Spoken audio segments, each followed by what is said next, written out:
Hola, mujer. Hola, mujerita. Mujer? Why did I say it in such a weird way? Did you hear that? I said it with It felt some normal to my ears. French accent or something. I said, hola, mujer. Maybe there was no ch in it. I say hola, mujer. Yeah, it's a mix of h and ch together, I think. Do you pronounce it like that, though? What's the one true way of pronouncing it? With a little bit of a h, no? I always thought you pronounce it as a hamza, like mola mujer. No? Really? Is it a h? I mean, in Spain, it doesn't exist. There is only one h. Is it just a mujer? Like 3 H's exist nowhere but in Arabic language, dude, I think. No way. So I've been saying it wrong the whole time. Yeah. And nobody has dared to correct me. No, I think h and h is just the same letter. But h and ch are not the same. Mujer should be different from mujer. Or we'll have to ask Sergey about this. Maybe he can give us some input. Maybe there are different accents in different regions. Maybe I misheard. Yeah, he would be upset because he doesn't identify as a Spaniard, he identifies as a Catalan, so his Spanish, he claims, is quite poor because, of course, like second language. I have a friend here who is from Madrid, and his name is Javier. There you go. It's a ch, it's not a h. But I don't know because I'm pronouncing it like this, but I think it's Javier as well. It's Javier. It just doesn't matter. No, they don't say Javier. Nobody says matter. Javier. Or Julio. They always say Julio, Javier. It's always a ch. No, Julio, Javier. Nah, I don't know. We need to ask a specialist. We're gonna, invite a guest, I guess. Even though Sergey is Catalan, but I'm sure he would actually know what we're talking about better than us. We could invite him. He's the closest person who speaks Spanish. I don't know. He doesn't hear a difference between V and B. I'm not sure he will hear a difference between H and H, Okay. Well, we'll try then, at least. Let's keep our fingers crossed. Anyway, long time no see, mujer. Yes, it had been 2 weeks. Somebody has been busy. I've been busy, yeah. I've been trying. It's spring here. It feels like summer, actually. It's so warm. I wore my tank top and shorts last week. Did you say tank? Oh, so I just met someone interested. It's just my current addiction. Tell me about your tanks, mujer. Playing tanks, shooting other tanks. Yeah, please share. Welcome to the tank addictive circle. Well, still going to work, going to bed late, just to play tanks for 1 more hour or 2, Oh my God. How many hours a day do you play? I have no idea. Who's counting? Does it keep the count? Can you see in your account how many gameplay hours you have? Oh, yes. But it's counting since I started playing, and it's been 2 years now, maybe. Year and a half, something like that. Yeah. Been a while. So I tried not to look at the number because it's kind of big. And I'm like, how many days is that? Let's not get there. It's time you enjoyed. It's time well spent. It's called me time. Or T now. T for tank. Exactly. Like I sometimes wonder, because in my life I definitely struggle with, recently, I mean this year in particular, I struggle with things that give me pleasure. Like it's very hard for me, I will make myself a bath and I will read a book and I will put a movie and everything. And I still feel like, like it's not really something I would like to be doing, and it feels just the same as like staring at a wall.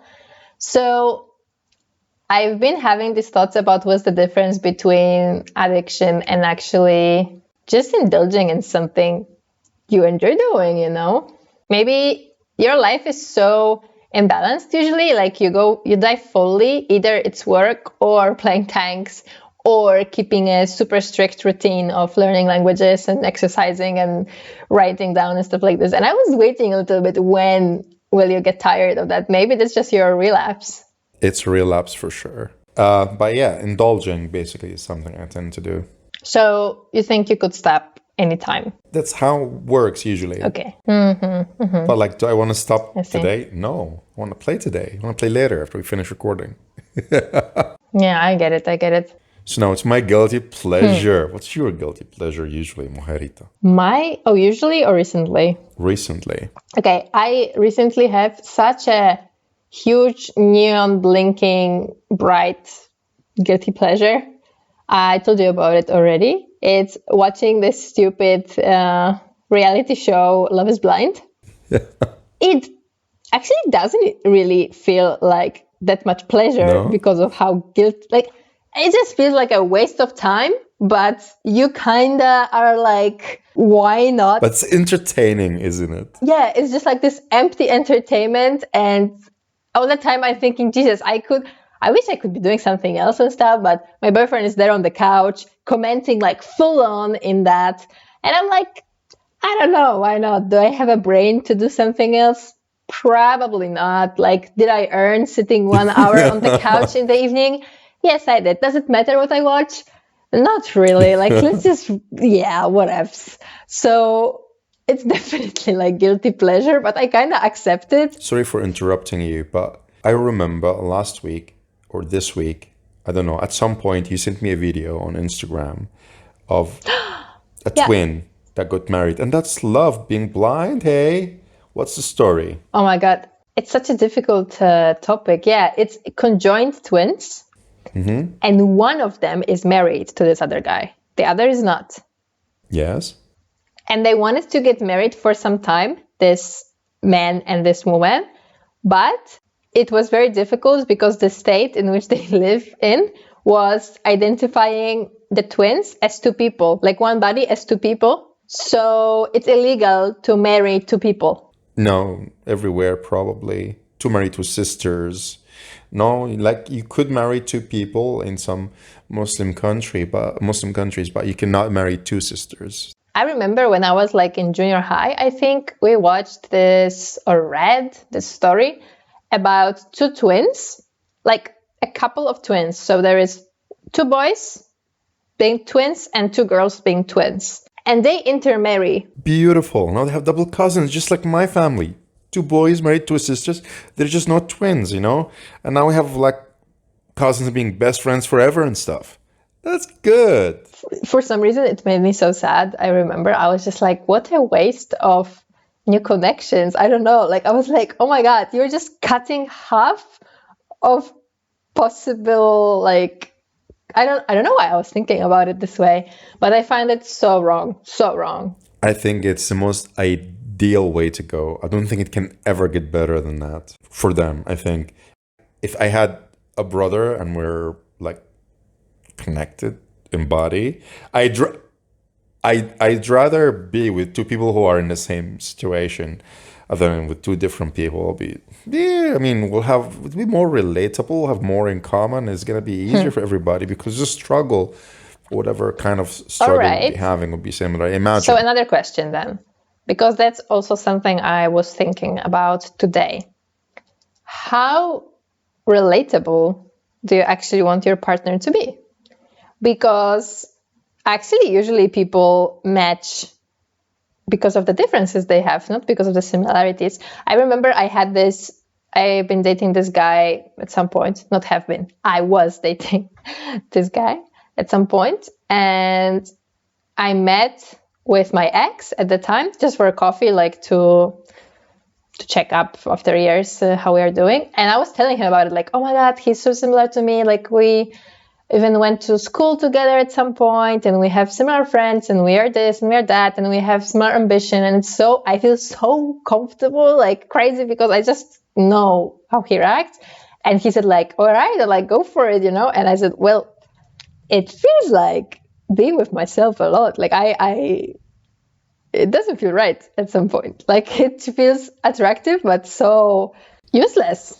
I think it's nice to have a few things in common with the person. The more things in common we have, I think the better. I have never had that though. Like every time I was dating someone, we were quite different and I found that attractive. But then it came to my realization, or it was made known to me, that maybe that's not the best way to go. And a better way to go would actually be finding things in common with the person that I'm dating. And that's something I've been paying more attention to. Like when it comes to the way of thinking, when it comes to interests or the lack thereof. Just like trying to see, some common ground. Because I imagine, yes, that would make it actually easier. Like if I don't really like to dance and the other person loves to, then every weekend is gonna be a little bit weird. If we both like to sit on the couch and watch TV shows, then it's gonna be easy to manage. If we like drinking, then it'll be very easy if we both like the same thing. If it's about books or whatever, I think having, of course, it's impossible to have like everything in common. Sure. But having some, that would be, unifying factors. I think it's more about tolerating or like not hating at least. That too. Because, if my boyfriend loves climbing, I don't mind. It means I can go with him once a month. I will never be like super passionate and like whatever, but it's enough, let's say, to not divide us, I think. But it's funny you said you were putting more attention to that and stuff. We are both kind of struggling, I feel, with dating within the same culture. And that's the most similar I feel you can get, isn't it? Oh, yeah. Oh, yeah. Huh. Wowza, no? Why is that? Like, do we like discomfort, or? Maybe there's an underlying psychological condition here. Somebody would say we're fucked up. Like I was wondering, like, one day, like, is it like this subconscious fear of boredom? Like there will be always this slight language barrier or this surprise, I bet. A challenge accepted. Exactly. It's like I will never know this person fully because of their culture. Maybe. Different has always intrigued me. Like when it comes to friendships, like I remember when I was studying engineering a long time ago, I was talking to every foreign student I met at university. Same. There were so many of them from different countries. I was like, where are you from? Who are you? What's your story? It was so intriguing because I used to read a lot of books and I liked to read about other countries and some translated novels, would also like portray some image about that place, and it gets you so curious. So I think it all like stems from there, that intrigue about the world, also wanting to see the world. All of this I was feeling before I even started thinking about dating. So I want to see the world, I want to know the world, I want to know people from everywhere. So when I started dating, these were the kind of people I also looked for, different ones. I don't mind dating someone from my own country. It's fine. It's just also it so happens that I don't live there for the last 10 years most of the time. But you were there sporadically and it didn't really click for you that much. That's what I mean. Well, that hasn't clicked for me anywhere so far. Well, come on. Well, come on. Comparatively, though, it clicked more now in foreign countries. Well, it doesn't matter really. Like nothing works anywhere, so that's why I'm still single. So, come on. Yeah, it doesn't matter. I don't think it's about the country. It's just me. And the problem is me. I'm the only common factor here. The only unchanging factor. I don't know. I wish the newly married couple happy marriage. Are they gonna go on a honeymoon or not? Oh, I forgot who are we even talking about. I thought for a moment you were talking about your new friends that married after 6 months of dating, and I was like, how would I know if they're going to go on a honeymoon? You know what? Talk about that Instagram video you shared about yeah. Well, I mean, it's already gone. It's already like been a year or two, so probably they already did. Oh yeah. Yeah. Okay. And I was just wondering because the fact that this guy wants to marry this girl, or the fact that this girl wants to marry this guy, is like totally understandable for me.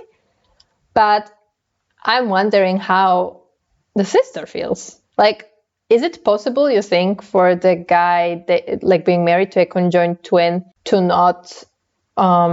Is it possible it's not a triangle? Like, it should be a triangle, right? To be a healthy kind of functioning thing. Like, what are they going to blindfold her when they have an intercourse? Like, she's always there. So, like, I totally understand he would be having two partners always, and that's wonderful. And maybe they're very close.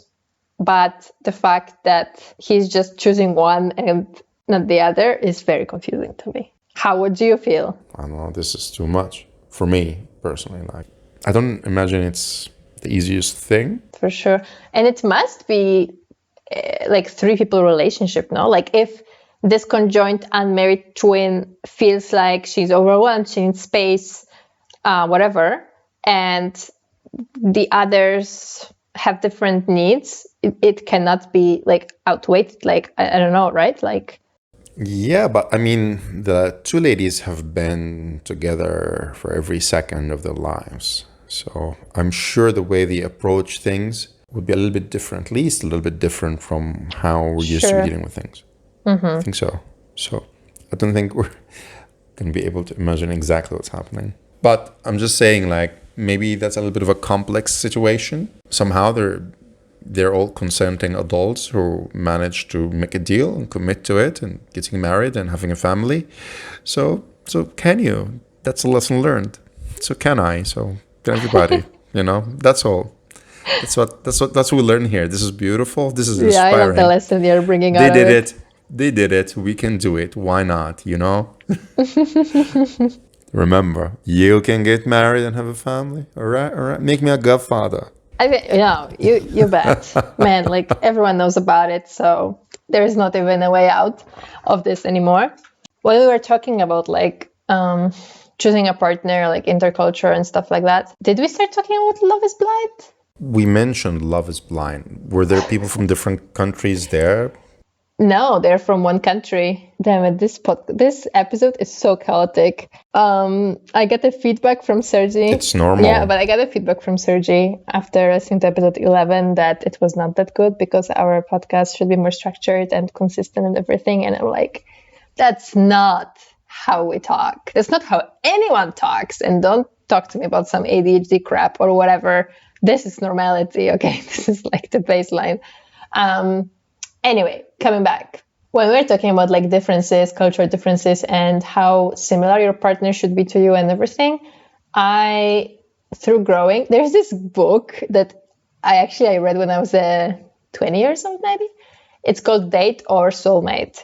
It was a bit of a game changer for me because it was kind of saying how feelings change and how important is like your non-negotiables and similarities in some sense. So I think, put attention on similarity in the values. So things like religion, like people, how much do you value people? How much do you value yourself?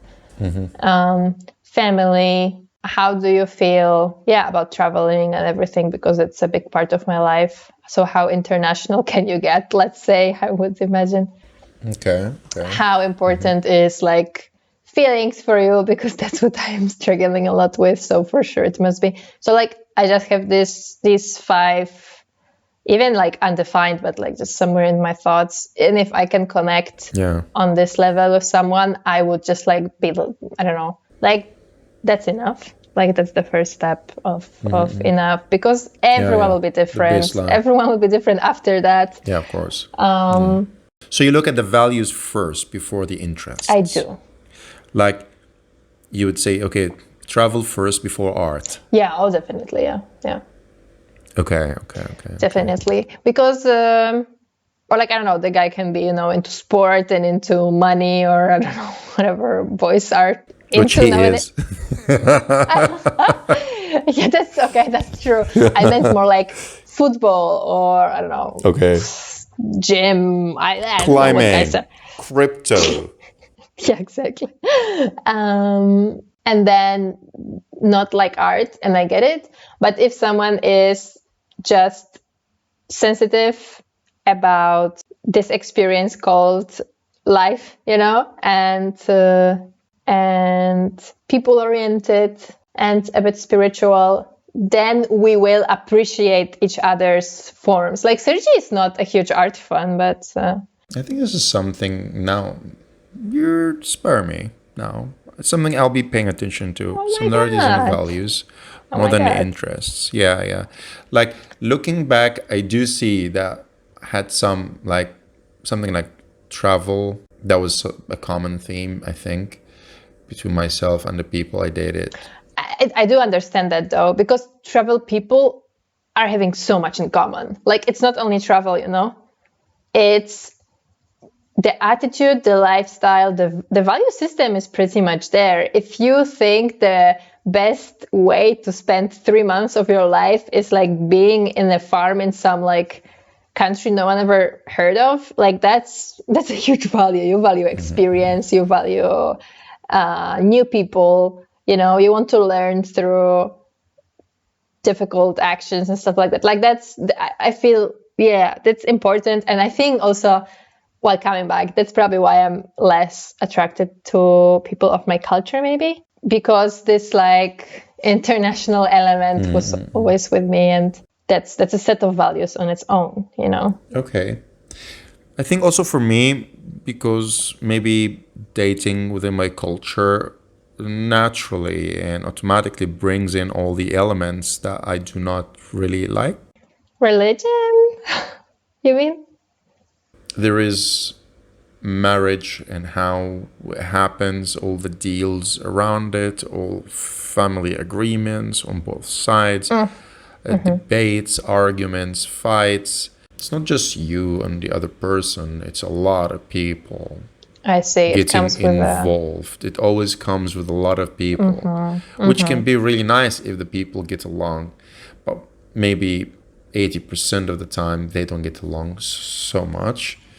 And that's one of the things I think actually that I would say it does discourage me, like as a starter, because I'm like, I don't want to deal with other people. Like, of course, yeah. I don't want to do that. I mean, I do agree that, and it was somewhat important to me that when you date, not really, but when you marry with someone, Sure, later. I mean, later you could, but like not from the start, Yeah, of course. But it can be like a red flag, if the family is crazy. But like you could fall in love, you could like be dating for a year, and then when you want to get married, now you have to face the family. Sure. And again, like it's not like we're letting you know. This is not how it works. It's like, can we do that? Will you give us the permission? It's a tough way to go. So it's out of your control. You feel too much. Yes, definitely. Like it doesn't matter how free and open the person is. By the end of the day, if they don't do as the family expects them to be doing, big problems do tend to occur. I see. It's just too much drama, too much trouble. And I really, really don't want that. Don't like that. I prefer to have it more, I don't know, simple, just to people. Of course, like if you get married anywhere in the world, you end up dealing with the family. That's part of the deal. Understandable. And I'm sure it happens a lot that they can approve or not. But I know our way so well that it just discourages me. I don't really know how it works here or in Poland. But does it really still happens? Yeah, of course. Yeah, like I don't know how it works in Poland. So if I don't know about it, if something is complicated, but I don't really know about it, I don't feel it, I understand in some way the Egyptian approach because it just sounds very protective, A lot of the times the family kind of feels or knows better or something like this, especially if you are marrying under the spell of falling in love and everything. But I do like the fact that here, at least nowadays, it's so much more in the hands of, the two people. Yeah. And some people don't even, like there is different situations. And I know people who choose to not really interact with one of the families anymore because it's like, they are against it or something and they're just letting go. And I do think that like your new spouse is becoming kind of your new family. And of course, always family first, but you will have to prioritize your new family over the old one in some way because it's like a bubble inside of the bubble that you are over responsible for. Yes. So if I think if my spouse has a conflict with my side of the family, it would be my cup of tea to dealing with that and managing it towards the spouse rather than the family. Probably, especially if you have children and now you're together forever. Yeah. Yeah, I guess. It's not like a trial period. No, we're in deep. So yeah, it's like yeah, Yeah, it happens Jesus. a lot. Yeah, like there's a family member. Well, basically chose his wife over his sister. Now they don't talk to each other because of Oh my God, so bad. yeah. Like it's just like he had to pick a side. But at the end of the day, he had to, and he did because, well, he could not resolve anything because two people hate each other's guts. So No, of course. But that's what I'm saying. Like, you should always pick your wife. okay, I will remember that. That's the rule, mujer. That's the golden rule. Always pick your wife. Well, my sisters are the best. Okay, No, my but sisters sisters. can get crazy. I I mean, mean, if I'm married and I have a wife, she's probably the best as well. Oh, this is gonna be oh, this is tough. going to be so tough. I mean, inshallah, they just get along well. Inshallah, they're gonna get along and be best friends Besties. forever. Besties, yeah. Or maybe there's nobody and just gonna be, yeah. So no Then need to we go just through stay this. besties. If they can, so can we. But I don't remember which relationship was that of yours. But I remember there was one relationship that I was so concerned whether I will like her or not. I was like, oh my God, we talk every week. Now Rahman is dating. What if I don't like her? Like it was such an occupation in my head. Like, oh my God, like this is another person in our little bubble, and we have to get along. So I think your sister would just make an effort, to get along with your wife, and she should too. Yeah, no, my sisters are cool, actually pretty open-minded. They will most likely get along just fine with anybody. Yeah. Maybe it's the older generation who's, more judgmental, this open, stuff like that. So yeah, you would not really be expecting them to be very accepting to a lot of kinds of people, really, in our own country, let alone very different people from very different backgrounds and religions. So yeah, but sisters are cool. Yeah, our generation, we've seen stuff and learned that life is not just black and white. Sure. I'm always admiring my grandma from my dad's side, who is old and religious and everything. And she is so open-minded. Like, it's crazy. She has 3 grandkids dating foreigners, and she's so accepting every time, asking about the culture and everything. And you can see how long way she must have gone through, like from her grandkids going abroad, living alone, moving in with strangers, with people from different cultures, from people who don't believe in God, from like people who don't want to baptize their children. And she is going through all of it with just love and happiness. Like, she's just always saying me, I wish you all the best. I'm so happy you're so happy, and just be healthy. And he also, please, like, just, and that's, I don't think that's something that every grandma can achieve. Yeah, that's like huge, I think. Oh, this is sweet. It's nice. Yeah, but I think grandparents are more kind, maybe. Timid, gentle. Depends. No, depends. More kind.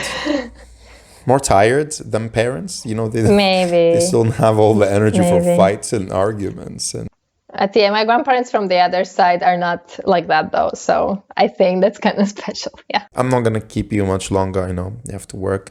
Yeah, thanks. It's a pity. I wish we could get to the point in which we discuss many languages and international relationships that await for both you and me. And I still haven't learned about the book you're reading, but maybe next time. Enjoy your work, mujer. Thank you so much. It was so cool, even though it's short. And good luck with editing, Ra. Thank you. It's the shortest one I'll edit. Yay! Yeah. Ciao, ciao. Ma salama.